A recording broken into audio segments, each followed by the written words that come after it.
Hello and welcome everybody to 1981. In 1981, a couple of big things happened in the world. MTV launched. That got us through the 80s and the 90s and is still with us today in 2025. The other big things that happened, Simon and Garfunkel, their reunion. Do you remember their reunion tour? That was huge in 1981. Tom Watson won the Masters. The Masters, 1981 Masters. If you're not familiar. If you can go watch it, go watch it. Three big names. Johnny Miller, Jack Nicklaus, and Tom Watson. It was, those are big names. So, H&B, owned by Louisville Slugger.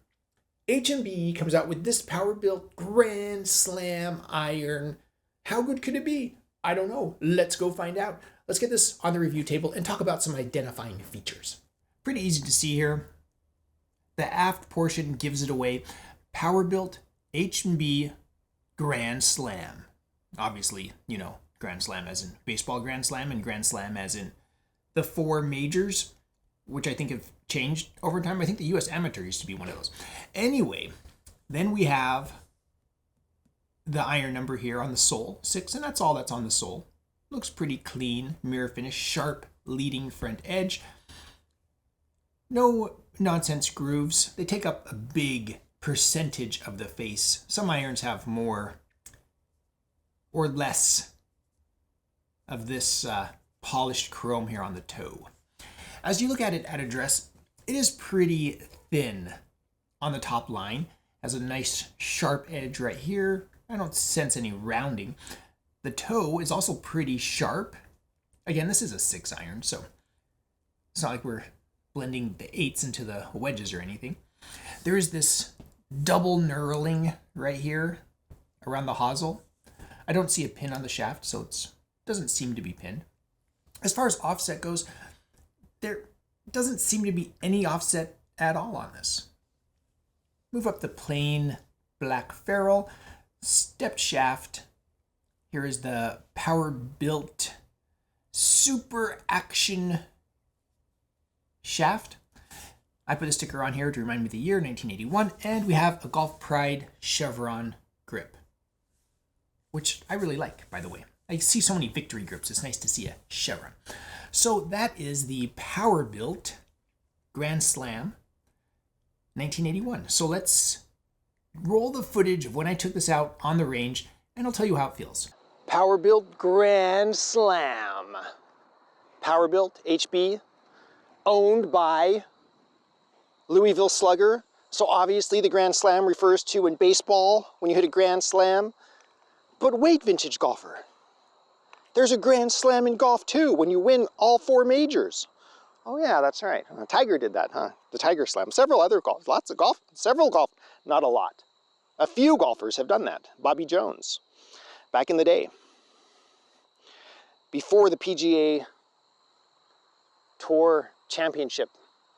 The PGA Championship was a major. What was the other, was it the U.S. Amateur? I don't remember. What was the other Grand Slam back in Bobby Jones' day? Anyway, so looking down at this, looking down at it, it's very clean. It has a very like formal look. So straight leading edge. It's a straight but angled top line, which looks very good. Okay, no nonsense grooves. It looks like a really solid iron, maybe the tiniest bit of offset, but I mean, this looks like an iron that I could totally play. Kind of a pointy toe there.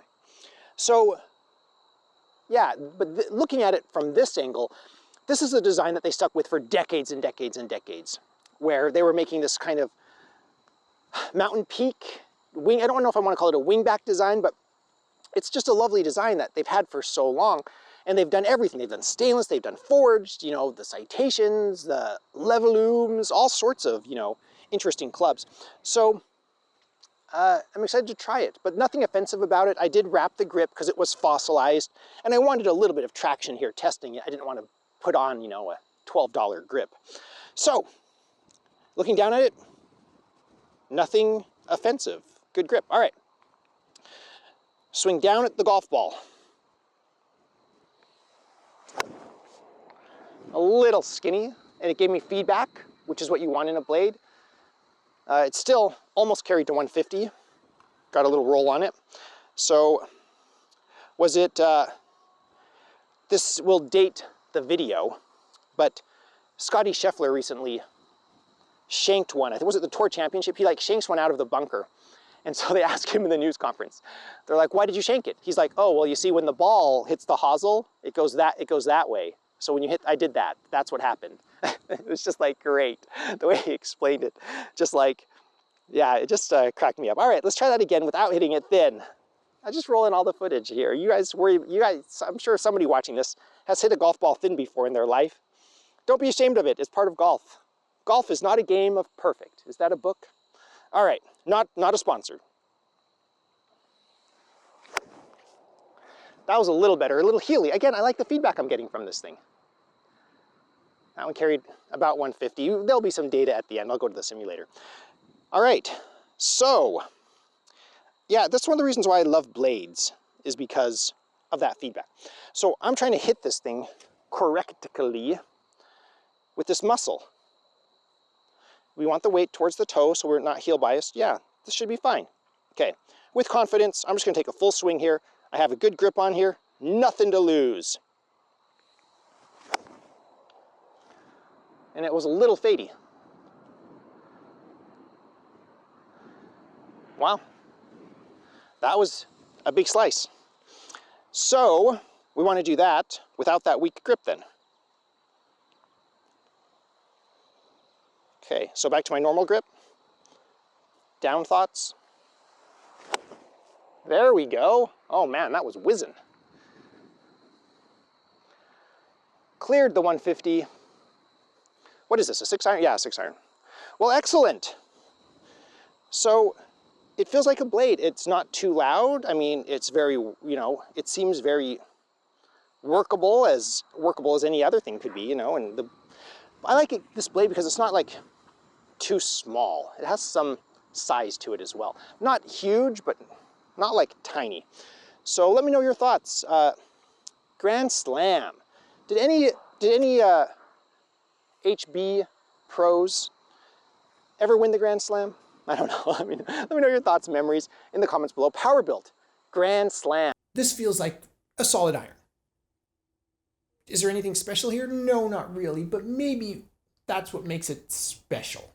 So I got a story here about my dad. My dad, not a golfer. He didn't understand like the self-challenge and the discipline required for golf. Or the fun with friends. He just saw it as the ball always wins. Because you hit the ball, you chase the ball. The ball always wins. You hit it in the hole, then you have to pick it up. The ball always wins. We're like, you need to have more friends, Dad. Like, lighten up. So that's not how I feel. Obviously, there's more to it. I'm not going to explain it, but golf is awesome. He would not buy name brand anything. He just avoided name brands because he was smarter than the name brands. Nintendo. Nintendo came out in the 80s. And as kids, we're begging my dad, Dad, buy us a Nintendo. And he's like, never. It's like, they're monopolistic. We're not going to do that. And so like at the end of the year, we ended up buying like an old Atari 2600 or something, used, whatever. Not the same. Trust me. When you're going to school and friends are talking about Zelda and Super Mario Brothers and just like, we have asteroids.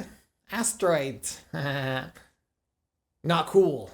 Anyway, that's what, this in hindsight feels like. Because looking back into history, the Wilson blades, the staff blades in the early 80s, 80, 81, phenomenal, amazing blades. Forged blades, lovely. The Hogans of the era, amazing.